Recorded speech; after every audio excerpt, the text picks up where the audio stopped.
co-curator and creator of Connect+Collect, which is a initiative that Kara and I started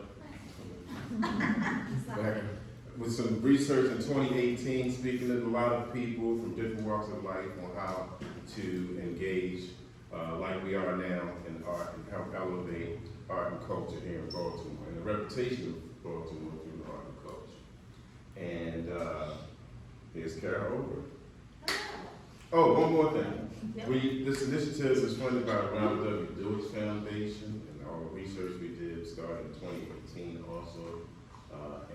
This gallery is one of the strategies that we have, where we have these exhibitions. Another strategy is the coming together and doing talks. And another strategy that we use is we do group tours showing studio spaces. So we do Baltimore-based artist studio visits throughout the year as well. So you can, if you're not already on the mailing list, you should get on the high-end version, and then you get invited to all of the stuff that we do at no charge. Awesome. Hi everybody, my name is Kara Over, and I am the publisher and editor at BmoreArt magazine.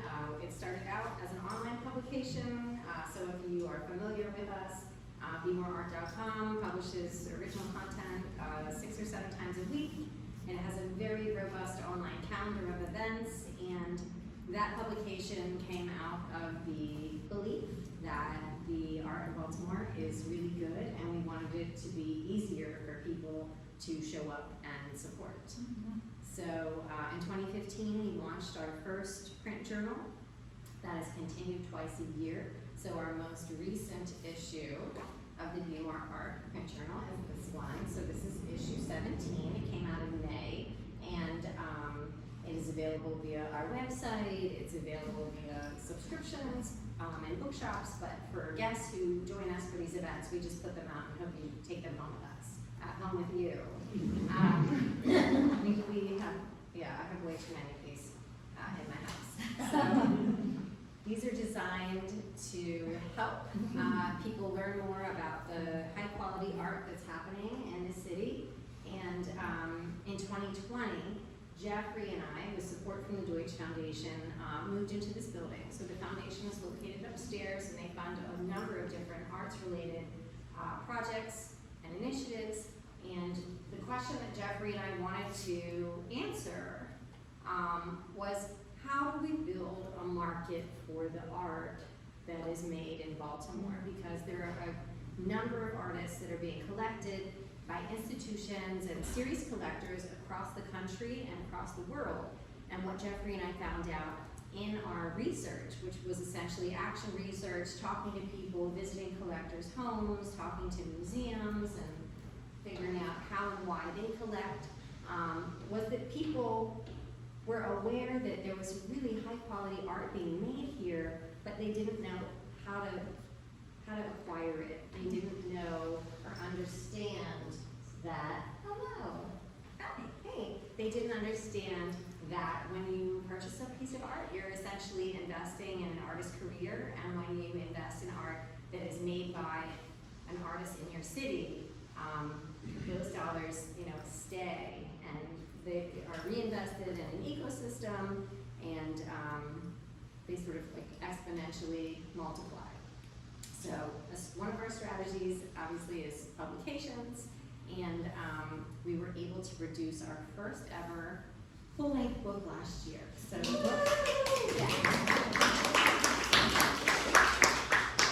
it is very beautiful. It was made with a lot of love, and the book features some of Baltimore's finest writers and visual artists who are telling stories about what it means to be a creative practitioner in this city. So for all of you who love Baltimore, it's a book that really is full of all sorts of Easter eggs and nuggets and details about place. And for anybody who is new to the publication or has never been here before, I encourage you to at least, grab a copy of the magazine, grab a postcard that tells you a little bit more about our membership. And essentially, it's like a subscription service, but for those who want more engagement. We have, different plans that include a lot of the activities that Jeffrey illuminated. And we work with individuals, we work with colleges, we work with institutions, and we hope you come back again. So without any further ado, I want to introduce our wonderful speakers tonight that no doubt you are here to hear more from. So a little round of applause really quickly.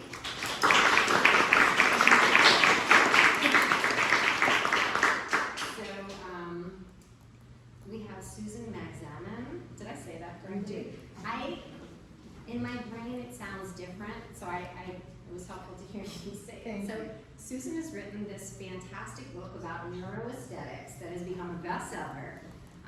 She is at Hopkins conducting research where the university is getting behind the arts as a way to really revitalize Baltimore. So we're thrilled to have Susan here with Karen Alexander. Karen, who is also, working with Susan at the Neuroaesthetics Lab at Hopkins, and we invited the two of them in particular because we wanted to hear more from Se Jong Cho, who is one of the exhibiting artists in our exhibit. This exhibit is based upon the City of Artists book, so 3 artists that were featured in the book. And in addition to being a lyrical and fantastic painter, Se Jong has a PhD in environmental science. Engineering, environmental engineering. I studied dirt. She studies dirt. So we wanted to have a conversation where we got to learn more about what Se Jong's thinking about when she's making these beautiful paintings from the perspective of individuals who study specifically the impact of art on the brain and the impact of art on our individual and collective health. Beautiful. Yeah. Thank you. So thank you for being here, everybody.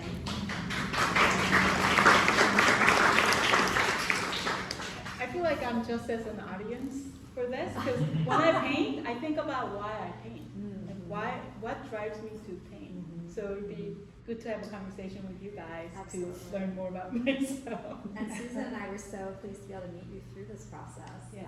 It's been wonderful. So yes, I'm Karen. I guess I was the moderator for tonight, so you'll mostly be hearing from these 2 fantastic people. I work at the International Arts and Mind Lab, as Kara mentioned, and we are a translational research lab at Johns Hopkins University. We sit within the School of Medicine, which is a very interesting place to be because we are studying art in its many forms, and we always say we're agnostic to the discipline. Tonight we're here to talk primarily about visual arts, but we also do work across the range, and aesthetics includes experiences in nature, experiences with food, any kind of sensory system engagement. So it's kind of a broad umbrella. And our lab would not exist except for Susan Magsamen, who I'm very honored to work with. She is the founder and director of our lab. She's going to give you a little overview of what she and we do, and then we'll hear from Se Jong as well. And then I've got some questions, but I'm sure you all might have some questions as well. So we'll start with introductions, and then I'll ask a few questions, and then we will definitely open it up to the group. So this is really, hopefully, a series of conversations. Thank you for having us. Thank you, Karen. It's so great because I know so many of you, and I'm so happy to just see these beautiful faces. So thank you for having me here. In 2007, we had a donor that came to Hopkins. Her name is Marilyn Peterson, and her family wanted to give a significant amount of money. They would give $100 million to Hopkins School of Medicine to study how the brain worked. But she had this idea that while we were at that, we might want to think about how the arts and aesthetic experiences change us, because she believed that the arts could save us. And I was working at the School of Education at that time. I had just started, or just sold a company called Curiosity Kits, which were hands-on learning materials that always worked in arts and learning. And Maryland was someone who kind of you couldn't say no to. So they invited me to come down and meet her. And I immediately knew she was right. And so we kind of, in a huge contract of trust and now love, we started working on this project, trying to understand how the arts change the brain and body. And what that might mean for society. And all of you artists that are in the room already knew that. It was the scientists that really needed to catch up. And it was that around 2020 was when, around 2000 was when we really understood that there was enough technology to get inside our heads to understand how non-invasively we could study arts and aesthetic experiences from a neurophysiological point of view. And so our lab went on a journey to really try to understand what did we know, what did we need to know, how did we need to know it, who needed to be part of that. And that ultimately led to the development of this field that's called neuroaesthetics. And just the line is neuroaesthetics is a study of how arts and aesthetic experiences measurably change our brains and bodies, and how that can be used more directionally and intentionally in our physical health, our mental health, our well-being, in learning, in building community. And so what I think is so amazing about what you're doing here is that you're already embodying that. And if our lab and the work of this field can do anything, it's to be a partner with you to help to amplify some of the things that you're doing. So we do research, we have educational programs, we're doing some stuff that I think we'll talk about a little later, which is really building this field globally, which is a huge lift, but kind of an extraordinary, magical ride to be able to think about that. So I'm gonna stop there. That's great. Yeah, my name is Se Jong Cho. I use she, her pronoun. I do also agree that art will be important for saving humanity's future. I take a lot of pride in my job as a scientist. I'm a research hydrologist at U.S. Geological Survey. My PhD was, I studied dirt because too much dirt makes water muddy and it causes cascade of ecological and water quality problems. So I do work to understand how water quality degradation happens as a result of human actions. And this is a painting of agricultural landscape. Humans transform landscape in an unrecognizable way. And part of it, we use imagination to change our landscape. But I think imagination is also at the crux of solving humanity's problem. And that, combination of my, job as a scientist, but the conviction that art is just as important to solving environmental problems really drive my practice. So for a long time, I thought, my passion in art and painting and my pursuit of scientific career were parallel and didn't intertwine. But I realized that I'm one person. It's unavoidable that my passions are entangled. And I realized that in that entanglement of art and science is where my strength is. And if I'm going to make any kind of significant contribution to humanity's future, it's in that entanglement. So I've been past few years really focusing on what it means to be a scientist and artist. And not at a neurological level, because I'm not a neuroscientist and the brain is invisible and it's really hard to, I've actually done research to see how art changes people's attitude and their behavior. Ultimately, that could be tracked as a quantifiable environmental outcomes. And I ran into the problem of that black box that is human behavior and attitude. So so I'm so glad to be here with you guys to learn more through the expression of my practice.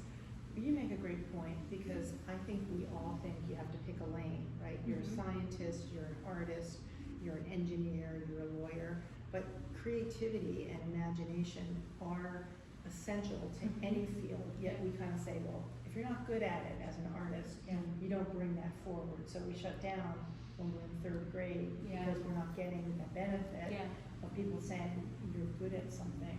And in fact, the way that weaves together is the way we're going to solve the problems of the future. Right. And Oh, you're good. no, because we had a chance to meet for lunch, and I was so blown away by you. Will you share the story that you said about coming to America and what you believed in? Because I was telling my husband about this today, and I think we all need to hear more of this. Yeah, when I was a kid, I had multiple dreams. You know, when I grow up, I want to be this and that. There were actually artists, scientists, and also an actress. And nurse was there, but quickly that got dropped off because I didn't like the sight of blood, even though I had a whole series of paintings that's based on menstrual blood. But I moved to this country when I was 16, 17, and you know, my world just turned upside down. South Korea and America are a very different place. And I came to this country with big dreams because I knew that if I stayed in South Korea, my opportunities were limited as a woman. So I wanted to move here, and my dad and stepmom happened to be here, so I made the big jump. And my mom tells me, I don't remember this, but my mom said, Korea is too, my mom told me that when I was little, when I was 16, that I told her, Korea is too small for me, I need to go to America. So that's how I came. And you know, it was really difficult first few years because I didn't speak English. So I ended up at Montgomery College, a community college in Montgomery County, and it's a great community college. There I, you know, took all kinds of classes. I took calculus, physics, but I also took painting 1 and 2 and drawing 1 and 2 because I thought I was going to become an artist. But I was pretty good at calculus and physics, and it was intriguing. And I never heard of the field of engineering until I entered community college and Montgomery College. And after first year of, you know, taking some studio art classes and math and science classes, I decided to pursue a degree in civil engineering because I thought American dream was to get a job and make lots of money. And like when I was 18, and of course I grew up and I realized that that's not really what American dream was all about. But that's how my life path kind of took off. I mean, sometimes in America, a lot of kids make a really big decision when they're 18, and that could set the path for the rest of their lives. So I thought, I'm done with art, I'm gonna become an engineer. So I got my degree, a civil engineering degree, bachelor degree at Northwestern, and then I discovered environmental engineering while I was at Northwestern because environmental engineering and civil engineering happen to be under the same roof. It's funny how life just kind of like gets decided based on some arbitrary setup. So I discovered environmental engineering. I decided that I liked that better because in civil engineering I was designing steel structures, and it was basically a recipe book. There was really no creativity and room for imagination. Where environmental engineering is a little bit more squishier. There's lots of ways to imagine and use my creativity. So I ended up pursuing a master's degree in environmental engineering at Johns Hopkins, and I took a class called Sediment Transport and River Mechanics because I liked the sound of the title of the course. I'm like, Sediment Transport and River Mechanics, that sounds fancy, I'm gonna take that. And I met my future PhD advisor that way at Hopkins. So I was at Hopkins for 7.5 years getting my PhD in sediment transport. And before I took that class, I didn't even know the concept of a watershed, and I didn't know that people care about sediment transport. There's like books and books of mathematical expression of how sediment transport occurs. And also, a fun fact, Albert Einstein's son, Hans Einstein was also a sediment transport scientist. There's an equation named after him. And famously, Albert Einstein told Hans that this field is too difficult for him. I don't know, I heard that somewhere, but maybe it's the germophologists just kind of like talking themselves up. But it is a complex science, and I dedicated many years studying it. But it wasn't all easy. The reason why I started painting was because like maybe 3rd year into my PhD, I felt like an imposter because I hadn't published any paper, and my research involved stakeholder engagement with farmers, and I didn't know that those kind of scientific projects take longer time than like pure scientific research that studies very specific topics. So while my peers are publishing papers and graduating, I was still there, and I'm like, oh, maybe I made a mistake. Maybe I made a huge mistake. Maybe I should stop with art. So I made a painting on a canvas that I carried from Montgomery College to Northwestern, and I brought it back to Baltimore. It was empty for 12 years. And I made a painting out of a collage that I made. Well, so I didn't paint for 12 years, but I kept a journal.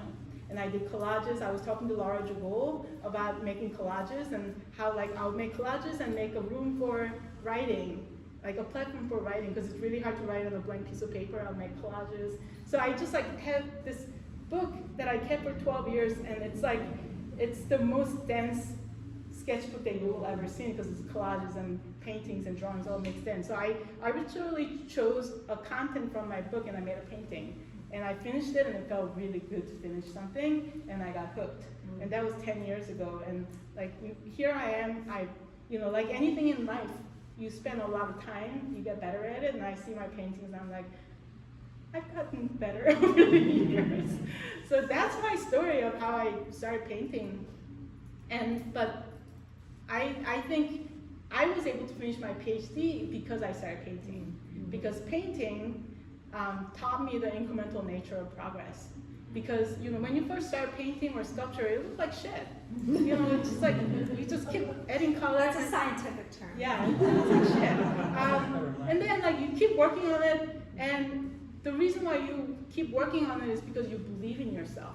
And that belief in myself, and also the incremental nature of progress, those things really helped me push through my PhD process. I mean, my dissertation was 300 pages because it was such a long project involving multiple disciplines, like not just sediment science, but we also worked with economists, hydrologists, and the farmers. So it was a very long process, but I did it because painting taught me that if I just keep working on it, believe in myself, I'm gonna turn that shit into gold.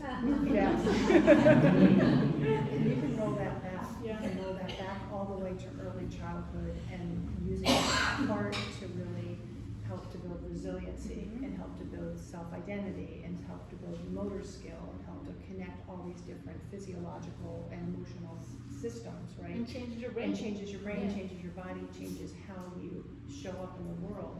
And so thinking about arts and education, which is kind of a really important lane, is, we bring the world in through our senses. It's the only way that we can.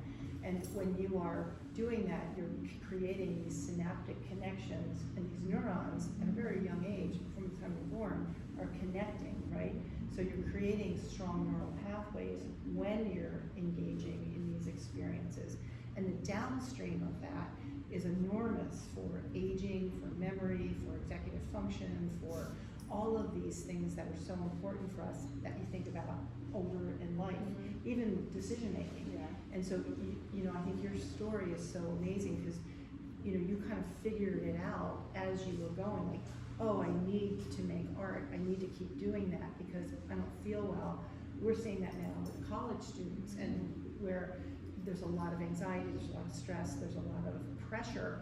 And these kids are knitting together, they're journaling, they're doing all kinds of art experiences, or what I like to think of as creative expression. It doesn't need to be art, high art, but it's how they're coming together in order to understand how they feel at a deep level, at a pre-verbal level, also how they're able to express how they're feeling in the deepness. Words are so limiting in so many ways. They're figuring out how to say it in a way that they need, whether it's hip hop or dance or journaling or visual art.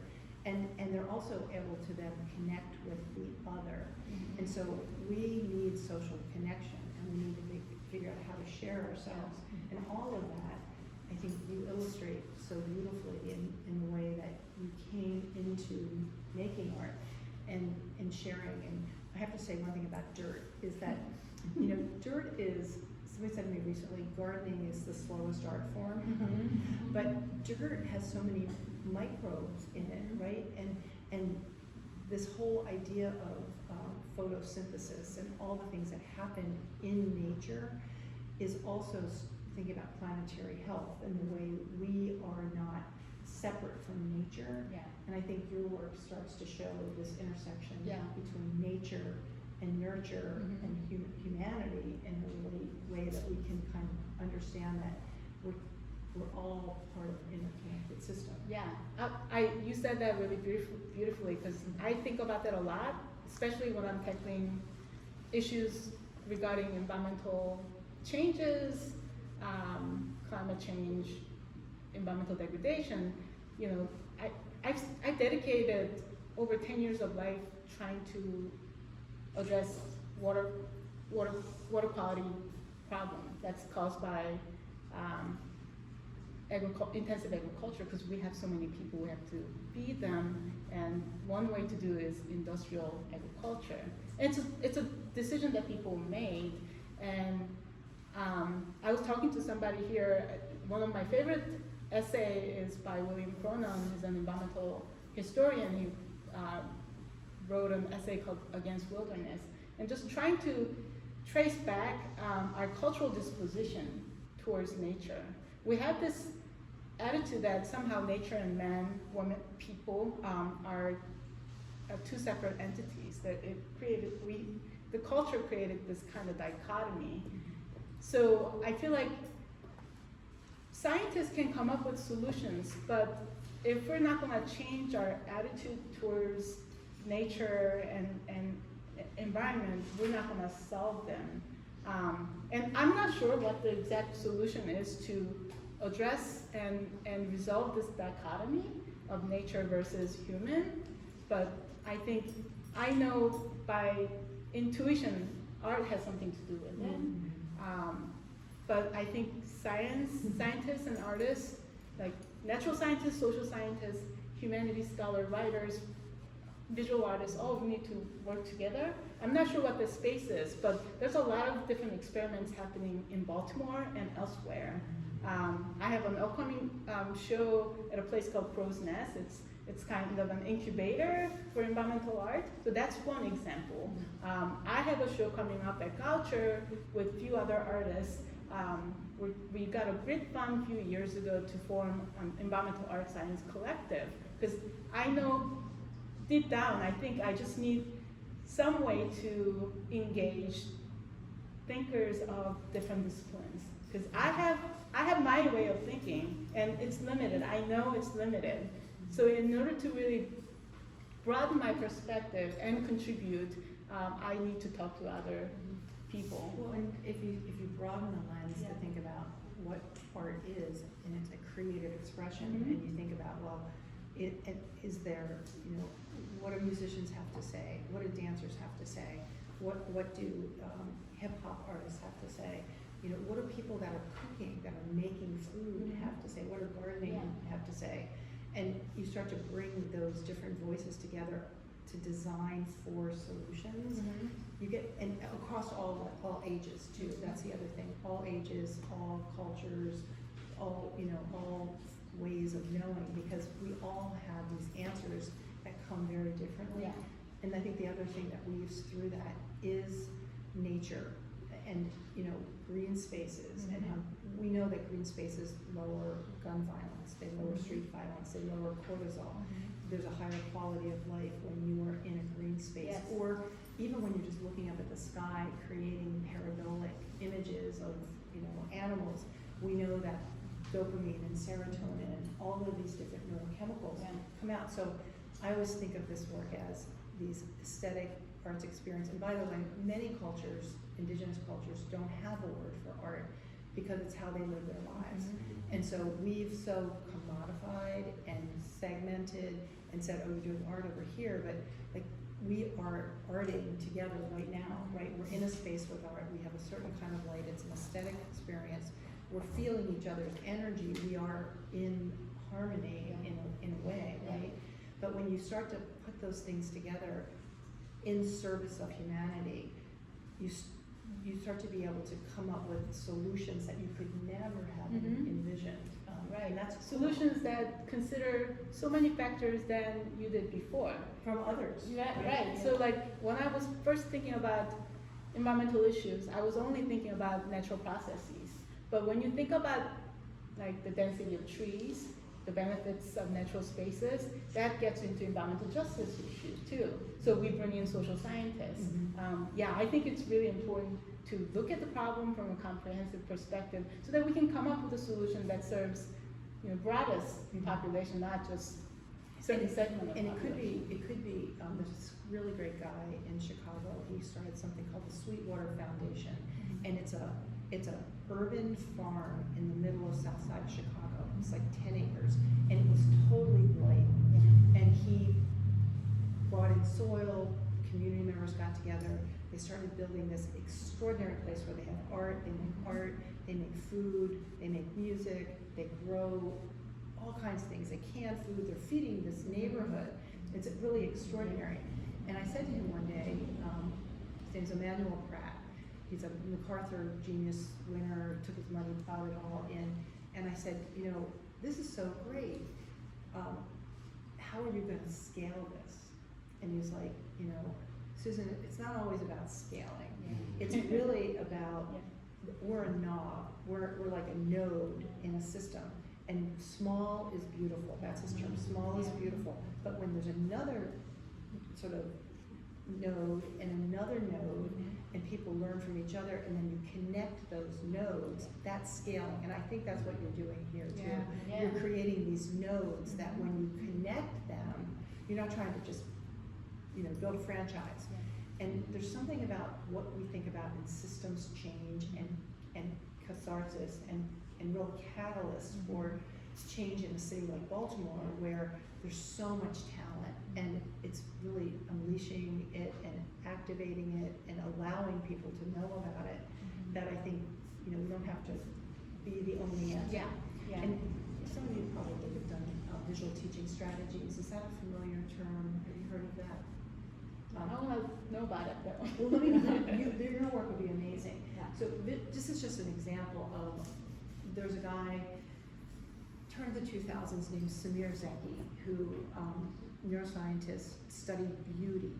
And what he wanted to understand was there a neurobiological place for beauty in our brains? So we did fMRI, first time this was done, and he had a mess of people look at the same piece of art, and they all said it was beautiful. It all lit up the same part of the sort of prefrontal part of the brain. So they knew where it was, everybody said it was beautiful. So you're like, oh, okay, we got it. Then he said, why is it beautiful?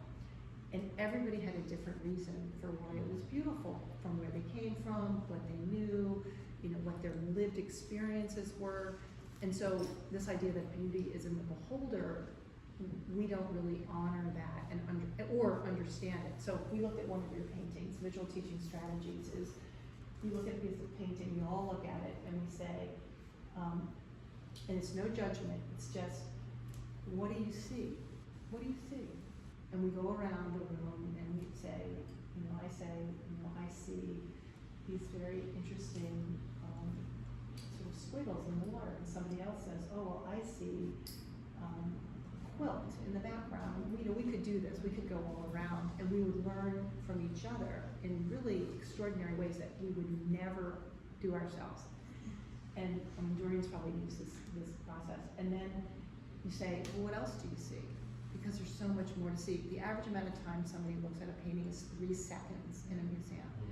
So then the next question is, I know, sorry. The next question, they come back, I'm sure. But the next question is there anything else you see? So think about this as an observation tool, as a way to know each other. So now medical schools are using VTS to teach medical students how to be better observers and listeners. So like this work transfers is another interesting thing. And so we all would learn so much about your work from you, but also from each other if we allow that to happen. Yeah, sometimes at my shows I just want to show up and see how people perceive my work. Yeah. I mean, they're like my babies. I'm like, they're all beautiful. Yeah, that's right. But you know, like sometimes I have a few years and then go back to painting. I could have critical perspective. But yeah, I think artists learn as much from, I don't know, I think Duchamp said that art is kind of like a game between the creator and observer. It doesn't exist just in artist's perspective. So that's really interesting. I might do that for my class. You should. Yeah. You should. I'm doing it in my class coming up, and I'm really excited because I want to learn how people perceive things in a way that, you know, can never imagine before. Yeah. Well, you've covered all my questions. Well, there's some things that stood out to me here, and we can focus on whatever you want. So there's this concept of squishiness versus rigidity, and the idea that the traditional scientific method, although I think it's simplistic to say, is more rigid, and you have a specific hypothesis and you're trying to test for that, versus this idea of squishiness and having more attention paid to layers of knowledge. There's also an idea of art as data, which is something we're looking at in our lab right now, is if someone creates art through some kind of project, we see so much happening around creative art therapies for specific mental health conditions, with the Veterans Administration, working with folks with PTSD. But then not only is that process something we can evaluate to learn from it, but also the actual artworks that are created. And we see that happening more and more, but it's certainly not happening universally yet.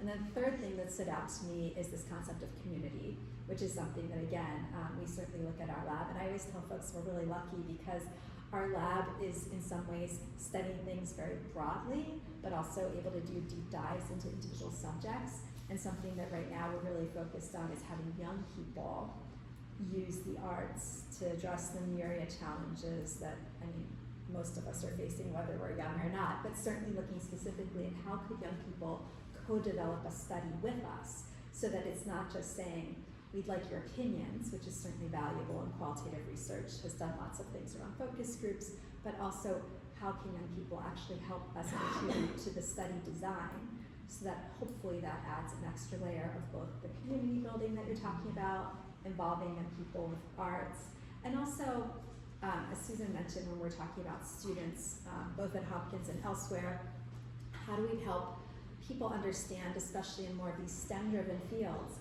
that engaging the arts is actually going to help them with whatever non-arts related goals they have. And so that's where, in our lab, the translational aspect is really communication strategies, right? Helping people understand what many of us know intuitively when we engage either as a participant or an observer. That I think, Susan, one of your best ice-breaking questions that can take an entire talk sometime is think of a moment when art made you feel something. And anyone, whether they're CEOs of companies or kindergartners, can really come up with many moments, probably, but certainly one moment where they really felt a physical impact from some sort of arts experience. So that's a lot to throw at you, but I feel like we could just touch on whatever among those topics you feel compelled to discuss. So I'm gonna talk about rigidityness of science, because I don't think that's the core of science. Told somebody already. Okay. Just talking. I'm gonna borrow one of my favorite scientists who really renewed my passion for science. His name is Carlo Rovelli. He's a theoretical physicist. He studied quantum loop gravity, which is a specific kind of physics to understand how the universe began and how it works at a quantum level. It's really cool. He wrote a book called The Order of Time, which contemplates what time is. Time is a very abstract concept. I recommend that book. And if you like audiobook, it's been read by Benedict Cumberbatch. It's a nice audiobook to listen to. Anyway, Carlo Rovelli said that, the structure of science, the methodology to develop, express precisely our observation using a mathematical language and have that, apply a computational method to make simulation. That's all instrumental science, not the core of science. Core of science is to make observations and use our imagination and to create, in order to create a vision that did not exist before. That sounded like what artists do. So I was like, okay, I'm not crazy that I love science and art, because at the core of art and science, we're all in this very human business of live a life and understand the meaning of it and create a vision for yourself and for the future. So I feel like that really inspired me as a scientist and pushed, allowed me to push through the scientific educational process. So I'm sure there are other students who think like that. If I have a broader vision of science, if I thought that science was all mathematics and it was all computational method, I think I would have been turned off. But, There's yeah. misunderstandings too about what science is, I mean, because that's what's tested early on from an aptitude. Yeah. But curiosity is Yes. really the driver, right? It's that inquiry to want to understand why something works the way it works, which is also very similar to artists, and then to play around with it and to figure out, well, what's my hypothesis after I've studied? What might it be? And then to test it. Oh, it's not that, it might be this. And of course, the stakes are so high in science that in terms of publishing and getting grants that, you know, I think some of the fun gets taken out of it, but science is playful. I mean, it has to be. I mean, you're experimenting, you're discovering. I mean, when you discover something, which doesn't mean that that discovery is going to be, it's truth in the moment, it's truth. And then somebody else may come and, you know, kick your ball, right? They figured out something else. I think the thing that Cameron was mentioning that I want to come back to is in terms of art in service of humanity. There's this program that is at the Walter Reed right now called Creative Forces, and it's using art, symbol, and metaphor to help people that have traumatic brain injury and PTSD, and people that are so stuck that they're so depressed they cannot function. And what they figured out is that when storytelling is so important in science, it's so important in art, but when you ask someone who has been struggling to draw a painting or to create a mask, and you know, we're only conscious of about 5% of what happens around us. The rest of it is unconscious. So all the stuff that's happening, you know, the feeling, the emotion, what gets stuck inside of us, we don't know what that is because we don't really have access to it. And so with Creative Forces, these metaphor and symbols allow military, and active military to create these masks. And then they start to create a narrative, a story around the mask. And this is men and women, so it's extraordinary. And then as they create the narrative, they're able to bring words to what they haven't been able to understood. And for many people with traumatic brain injury or PTSD, a part of the brain called the Broca region shuts down. And we've all experienced this when you say, I have no words, I can't, I literally can't speak, right? I don't know what to say. And that's a horrible feeling, but yet your body does know what's happening, and to be able to bring that forward. And so these masks turn out to be extraordinary. Now they've taken the masks and they've been able to create art as data, where they've taken all the masks, thousands of them, and have organized them in like 9 archetypes. So one is kind of the patriot. Another is someone who is like the Joker, who makes kind of light of it. Another, not light, not in an unfavorable way, but like sort of this, you know, kind of, you know, cartoon character. Another is a split off. Another is about moral injury. And so they developed this by working with the military people. So now they have a model to try to understand what's the therapy that will work best for that person. And so that's using art as data in an amazing way. And we did that in Baltimore with a project called One Book, where kids read D. Watkins, they read Long Way Down by Jason Reynolds, about gun violence and about voice. And then they were invited, if they wanted to create a piece of art. And you know, in Baltimore and in many places, to create a safe space isn't just the absence of threat. It's feeling safe enough to share your voice. But hundreds of kids. We sent out 12,000 books to these kids, 7th, 8th, and 9th graders. And hundreds of kids created art. It could be photography, some did dance, some did spoken word, some did art. And we had these showcases where they came and they shared their work. And we were able to pre-survey them and post-survey them. And they felt that by creating this work, their peers understood them better. Well, first of all, they understood themselves better. Their peers understood them, their parents understood them, and that their educators understood them, and they felt more empowered.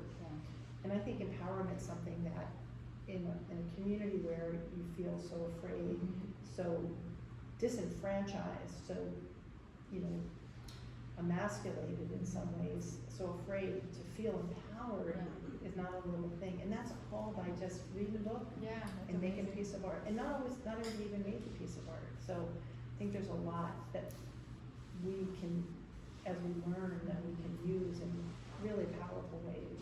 Yeah, that's really cool. And that's what gets me excited. That's Yeah. really what gets me excited.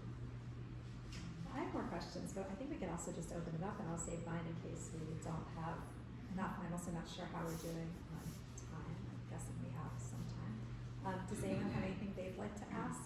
I do. I feel like you talked, and obviously the subject or the topics of your art seem related to your science, but you mentioned that you feel like your art improved your science. Well, how do you think that your science improves your art? That's a really good question, because I think the way I approach my paintings is informed by my scientific education. I learned how to observe, and I think cultivating curiosity. One of the most flattering thing my PhD advisor told me that was that I'm a very curious person.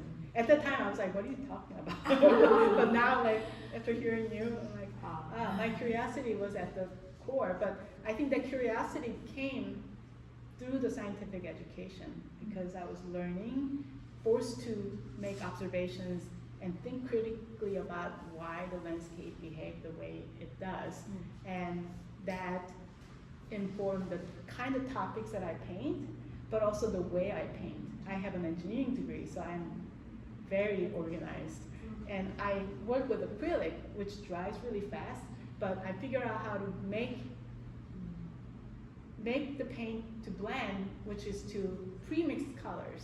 So I have like little take-out sauce containers of all different colors so that I don't have to rely on blending on canvas. But that's kind of like coming from trial and error, kind of like a scientist do.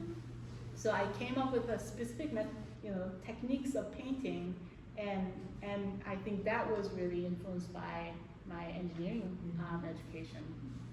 So yeah, I think it goes both ways, and that kind of like gets me to ask a question about education. How should we educate so that we're not so siloed? I wish I was exposed to more humanity classes, but engineering degree is so rigorous. I only had time for taking electives in engineering and science classes. I did take some humanity classes, but not painting classes. It just was not offered to me. But I feel like that could have benefited me and maybe other students. But yeah, I don't know if you have any thoughts about this siloed education. I have a dream. So I really would love to see a day where a kid comes to college, and the way they go to that college is they say, here's a problem that I want to solve in the world. And then all the faculty gets put together to be able to help them get the information they need to solve that problem.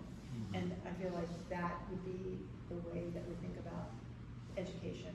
And that we're doing something now with artists and researchers and funders and journalists. It's called the NeuroArts Resource Center.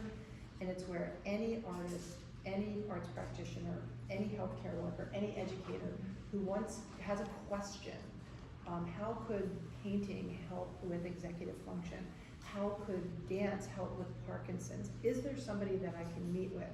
You put the question in, and it's like this virtual watering hole where you get the water that you need and you get those answers. And that launches in January. And it's a global watering hole, so anybody, anywhere, free to come can use that.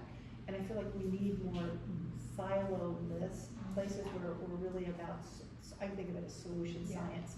How do you solve these problems through all the things that we know, lived experience, indigenous culture, science, art? How do we, because the problems that we have are not gonna be solved by just one discipline or one person. And I think we've been so individualistic and not group oriented that when you come together in a transdisciplinary group, it's fun. What's wrong with that? Right? But it's also, it works. It works every single time. When we hear from one of my wonderful wonderful parts about my job is I get to hear from lots of She's folks the who, best. well, She's I like wasn't the- trying to say I'm good at it, I just meant She's that, the scout. She goes yeah, out so there. I get to hear from people, including, we hear from high school students all the way through postdocs, not necessarily in academia, but people who are either thinking about changing fields professionally or people who have retired and really, but they cobble together this kind of transdisciplinary work, but it has to happen very individually so far in most situations. So for example, if I'm a college student, I can create my own major, but it's not something that I can just sign up for, right? It involves a lot of kind of that level of self-actualization and also just understanding the different languages of fields, which can be very challenging. I mean, I'm fortunate, I've been doing this with Susan for more than 4 years, and I still don't have a glossary of terms, right? There's a need for these common words, common ways of expressing, but again, right now, many disciplines, especially if you're looking at, graduate or postgraduate programs, it is very specific. And I guess when I was thinking about rigidity, I was thinking more of kind of this, if you're writing a scientific journal article, there are these very specific formatting issues and challenges, especially if someone's coming from a non-academic background, there's absolutely no way you could publish in Nature, right? You just can't gain access to certain audiences. And so part of what I love about what we're trying to do and what other people are trying to do is make sure that it's more understandable, and that doesn't mean talking down to folks at all, but it means kind of trying to connect in whatever way that people are already used to talking and speaking. And that's why, again, we keep reflecting on how great something like this is, and we're fortunate because of Susan being kind of this now leader in the field, we get lots of opportunities to talk to different types of people. We got to speak with these museum professionals in May when they had their annual convention, 7,000 museum people. We don't know 7,000 museum people, but many of them came And to the hear museums about are all this work. doing amazing Exactly. work in this space. Yeah. Or the Society for Neuroscience, Right. they're giving a talk there. The other thing is that, business, if you think of the sectors, this work is showing up in every sector. It's education, healthcare, public health, nursing, health, education. And businesses are really trying to harness this for collaboration, for, better innovation.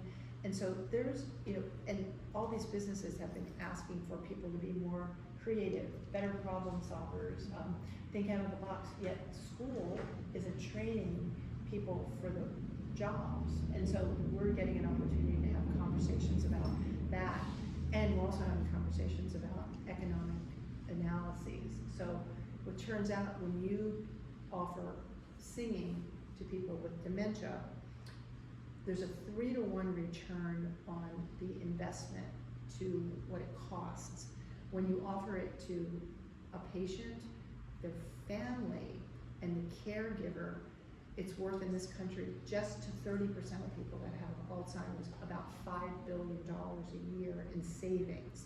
And so if you start to think about what does the arts do to help the country be able to reinvest in other ways of quality of life, better care, and the money comes from lack of work, not being able to go to work, mental health issues, not being able to cover the cost of having a daycare person. So it's called true value is the economic. So there's also real economic value in the way the arts, and I think what you're doing here in thinking about how do you bring art, professional artists' work forward is a whole other lane, right? Because it's, what we're doing in the lab is honoring the artists or architects or others, but I think what's cool about what you're doing is saying there is a whole economy here that you don't even know, you haven't even seen yet, and so how do you tell those stories where they become kind of a journey through a city like Baltimore? It's really interesting. I read the whole book, The City of Artists, Oh, it's and so it is like a beautiful. journey through Baltimore City, all from different perspectives. Yeah. Really great essays. I didn't know it, I'm buying it. Yes. Really good writing. I just sat down one day and read the whole thing. We have so much talent here.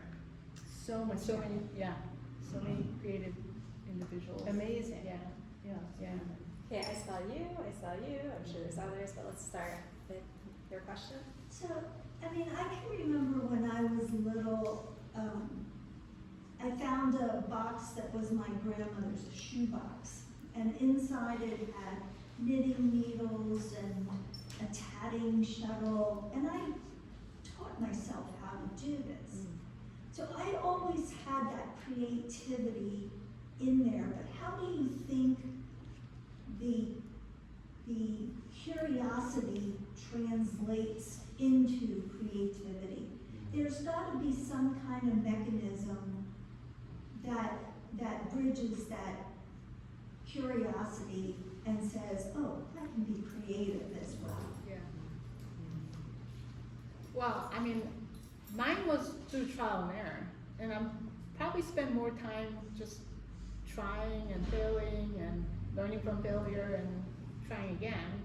But you know, I'm about to teach a landscape painting class at MICA.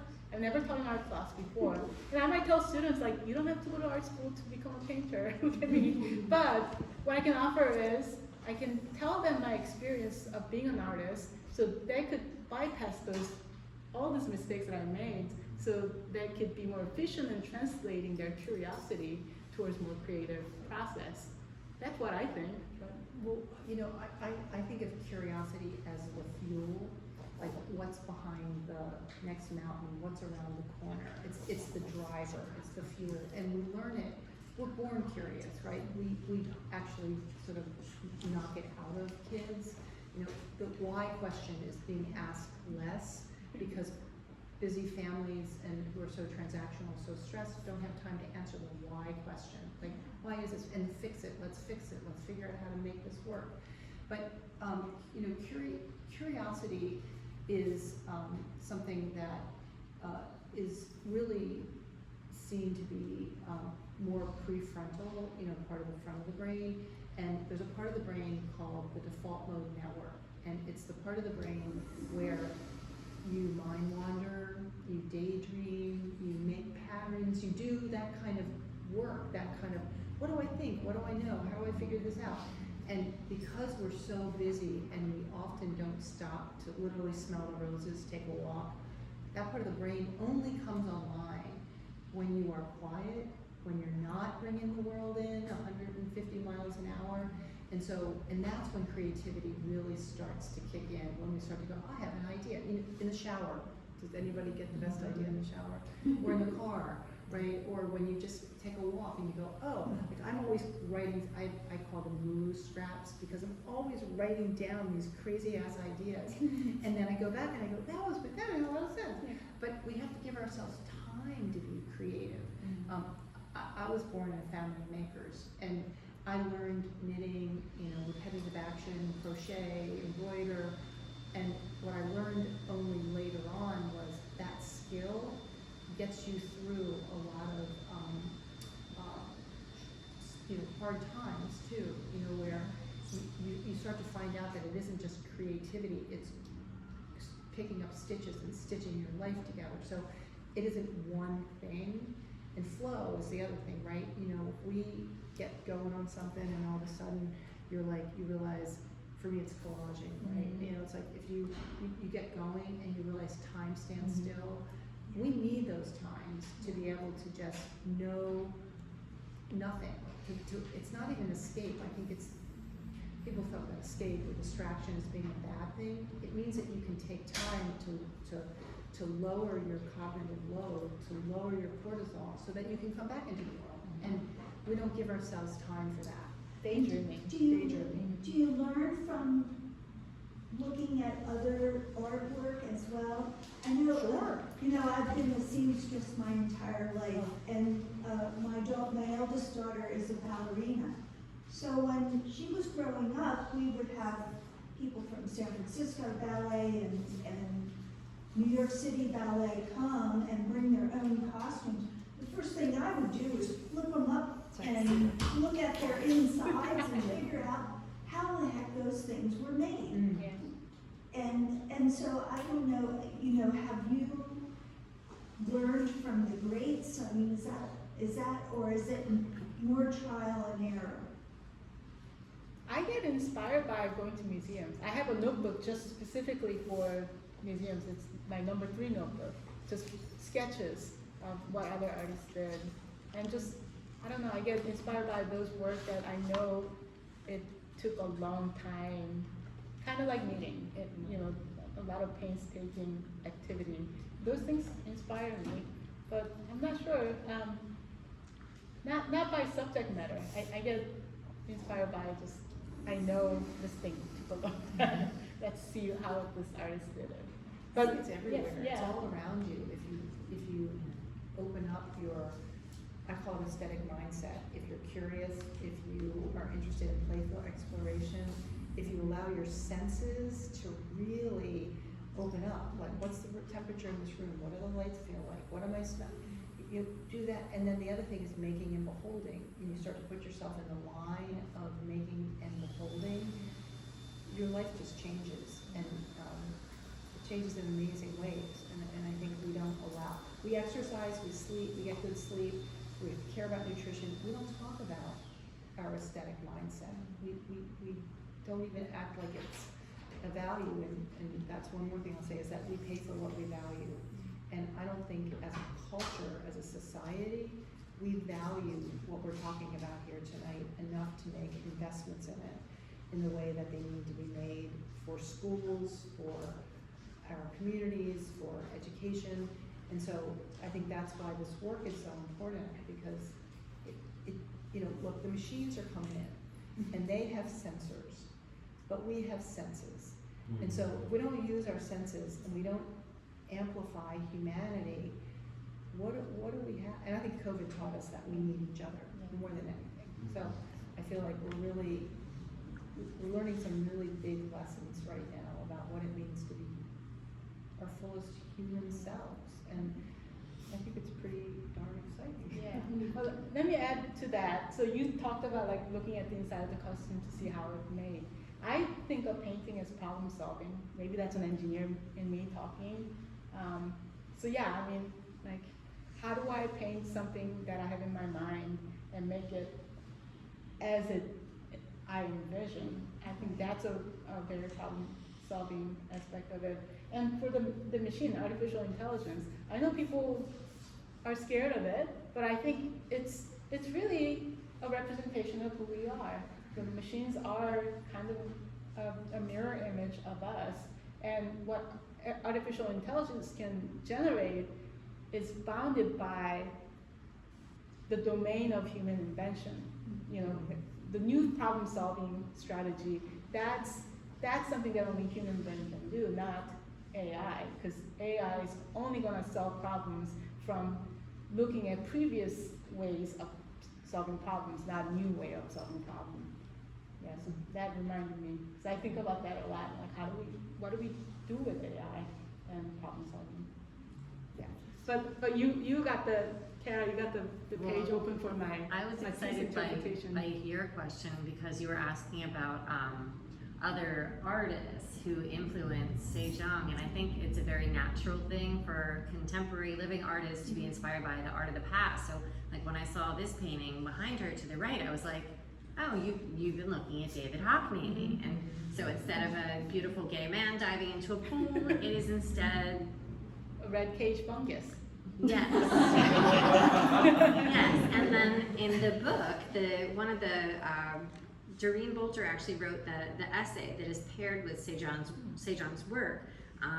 Doreen wrote about her task as director of the BMA and re-envisioning the cone collection, specifically the Matisse, and I knew that Se Jong had like created these versions of Matisse's bathers, and I think in a way the fact that she didn't go to art school and you didn't, you just sort of approached it like a scientist, but also with like no shame or baggage, or I feel like a lot of artists would, they sort of put other artists on a pedestal and they think, well, I could never do what they're doing, so I shouldn't even try. And like you didn't have any of that baggage. Yeah. So that's something I really appreciate, and I feel like I'm always surprised when I see your new work and next body of work. And we are sort of at the end of our time here tonight. I feel like the therapist. And and it's the time. But before we go, could we actually do the active looking thing with, which, Se Jong, which, let's pick call it one. formally BTS, because Okay. there is an actual, you know. But can we can start, certainly do an like- observation. Can we start over here? But which painting? Let's pick one. One of the ones behind you. Do we want the Hockney or do we want the, okay, we'll pick this one, the There's square other one. elements. What is the title of this one? Agricultural landscape. Okay, agricultural landscape. So we're gonna start over with Kathy on this side. And we're gonna work our way over and you're just gonna say, I see a, Yeah, what do I say? Whatever, You say and then- something, you say- yeah, one Just thing. one thing I see. And we're gonna try to all say something different, yeah? Well, you don't have to say whatever you think. Yeah. And you don't have to editorialize it, you don't have to say because, it's just, here's what I see. Okay. I see repeating circles. I see white clouds. I see a quilt. Do you wanna go back to Kayla? I see a sun rising.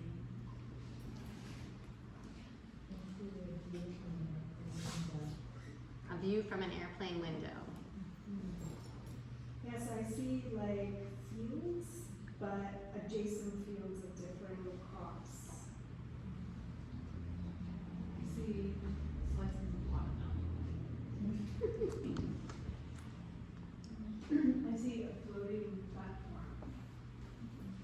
I see some kind of pipe or like plumbing system. I see like bits of water kind of dripping and spilling off the sheet of the platform. I see pizzas. Pizza. Dinner. Yeah, I see a circuit board. Do you wanna go back to Jill? Are you an engineer? No, I'm an artist. I see almost like an upside down orientation where the sky is below and the sun is. Since it's called agricultural landscape, the circular things remind me of the big ag that's, my grandfather had a farm in Nebraska that's completely obliterated now. It's big circular circles like that, the giant pharmaceutical company, big agricultural companies are doing to raise our food now. Yeah, So it's- irrigation circles. Yeah. I see complementary systems of color. Can we get those two again? What? The two women in the front row? Did we skip anybody? No, we got everybody. Okay. Keep I going. see the balance of colors. The balance of contrast of colors. You see the clouds. I see a background with a radiation like a rainbow behind the clouds. I see percolating potentiality.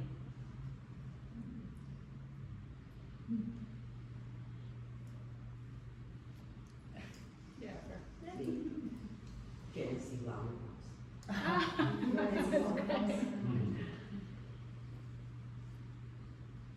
I saw a levitated platform. But the title gave it away. So the title changed my whole view. So that's interesting. Whether you You're actually tell- not supposed to say the title.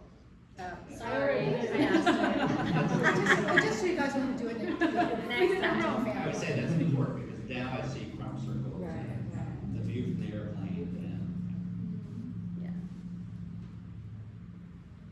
Okay, just a couple more.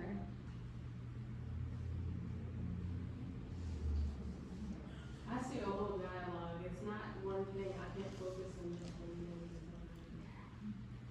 Yeah. It's like a cohesive story.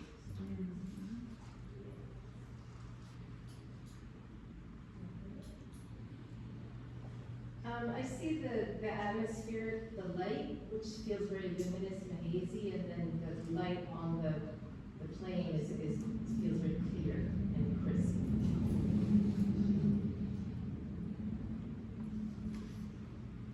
I see a series of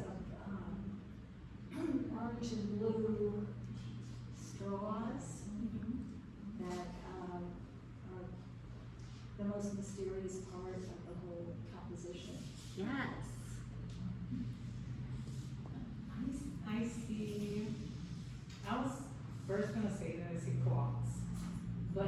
also see something that after I saw, I can't stop seeing, is like a fecunded egg in the middle. Oh, what?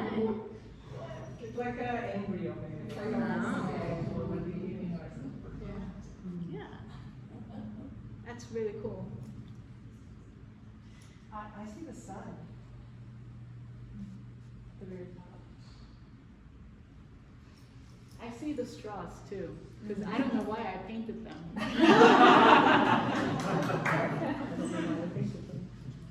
I guess I see a sense of gravity with the water falling. That's what struck me first. It was the competing gravity and anti-gravity, yeah. Wow, that was fun. Yeah. And then we do it 3 more times. But what's interesting is And that then we have everybody walk. sees different, yeah, Yeah. different things that jump to their mind. Thank you. Thank you.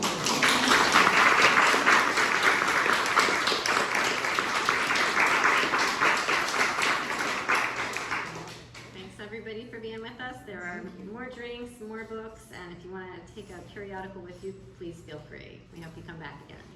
Thank you.